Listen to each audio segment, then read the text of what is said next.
Paul George is an exceptional talent, but his team has been struggling this season, and I think the possibility of him ending up in a Cleveland Cavaliers jersey next to LeBron James this season is becoming more possible by the day, but we have to ask ourselves first, can the Thunder turn this around? The problems have been their offense, and everyone's got an opinion on them. Some will say it's Russell Westbrook doing too much. Some will say that you just can't fit three isolation-heavy players together. Some would blame it on the head coach, Billy Donovan. Others would throw a lot of the shade at Carmelo Anthony.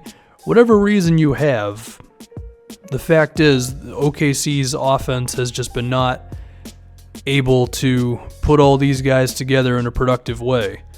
Now, they've been one of the best defensive teams in the NBA. Part of that, of course, due to Paul George, but it just hasn't really worked. So, for OKC, it becomes a matter of when do you realize that you're just too deep into this to where even if this team did have a turnaround, it really wouldn't result in too much, because there's a lot of rumors circulating that Paul George would be willing to leave, and do you really want to risk losing him for nothing? I mean, let's look at the stats of the Western Conference. There's the Golden State Warriors, the Houston Rockets, the San Antonio Spurs, the Minnesota Timberwolves are above the Thunder, the Portland Trail Blazers, the Denver Nuggets, as well as the New Orleans Pelicans are all right around the Thunder's record. I mean, at what point is the risk just too high? I mean, to go back to those rumors, everybody's saying that Paul George is going to be going to the Lakers anyway.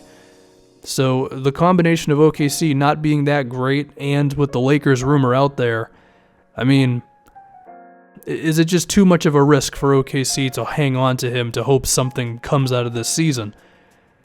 Now, if we can talk about Paul George as a player, I think he would fit in really well with pretty much anywhere. Part of that being his three-point shot is just fantastic. I mean, he's shooting over 40% from three this season.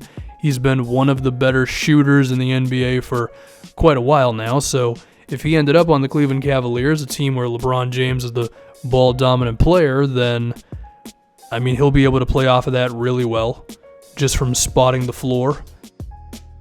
But another reason why George would be able to fit in really easily, I would think, is because he's never been really talked about as a ball hog. Sure, he's not a big playmaker either, but among all the things I've heard about Paul George over the years, I don't think I've ever heard of him being someone who over-dribbles the basketball, someone who's not willing to play within a team system.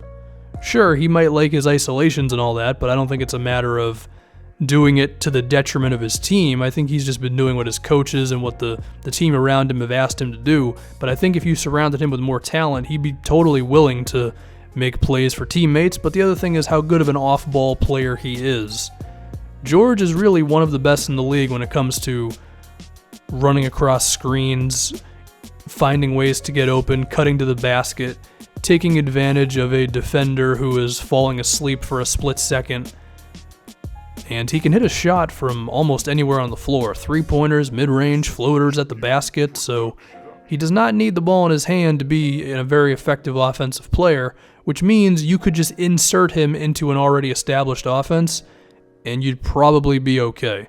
Then, as the season went along and as he got more comfortable with his teammates, then he could start doing the more aggressive offensive things, as taking guys one-on-one, attacking switches a bit more often, posting up, being in isolations, being a pick-and-roll ball handler. I mean, Paul George is very good, as we all know, and I think it could be a pretty natural process for him to be going from the new guy on the team to one of the more high-usage players on an offense.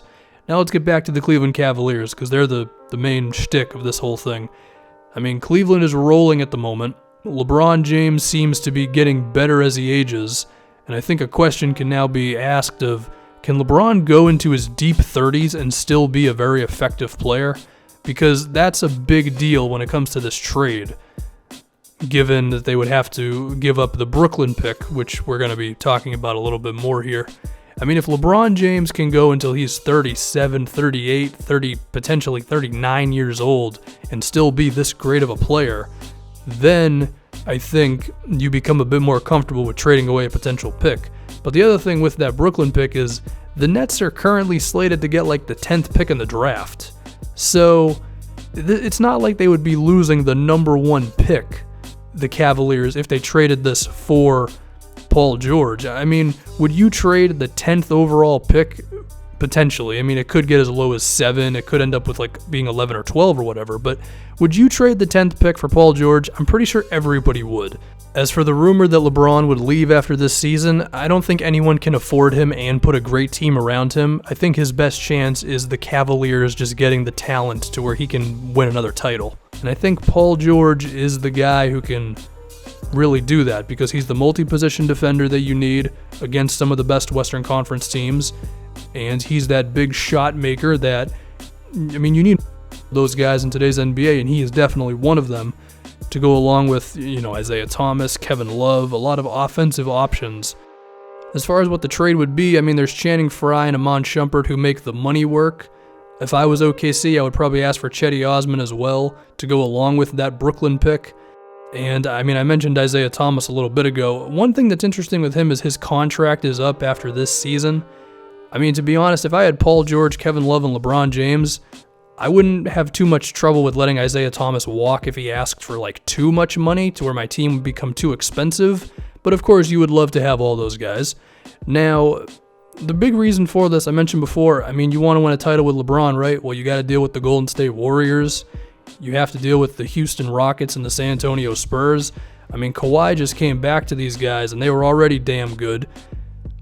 I mean, these are the type of teams where you need a lot of really, really good defensive players if you want a chance against any of these guys in the NBA Finals, and I think Paul George gives you that opportunity if you are the Cleveland Cavaliers.